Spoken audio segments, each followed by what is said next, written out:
আমি দিলরোজারা ইসলাম বাংলাদেশ থেকে আসছি চেন্নাই অ্যাপোলোতে।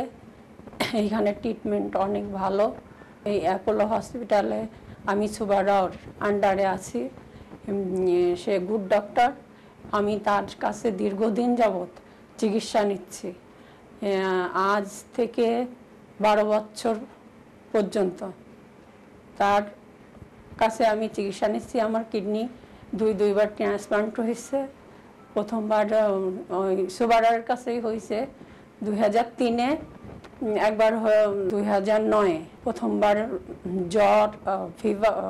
জ্বর, লুজ মোশন, এইগুলোর জন্য আমার কিডনিটা রিজেক্ট হয়ে যায়। এখন আসছি আমার লাঞ্চের অসুবিধার জন্যে, লাঞ্চের ইনফেকশনের জন্যে আমি এখানে আসার এবং সুবারাওকে দেখাই। গায়ত্রী লাঞ্চ ডাক্তার গায়ত্রী, উনিও আমাকে দেখেন, কিন্তু সুবারাও শেষে যে ওষুধ দেয় সেই ওষুধে আমি ভালো বোধ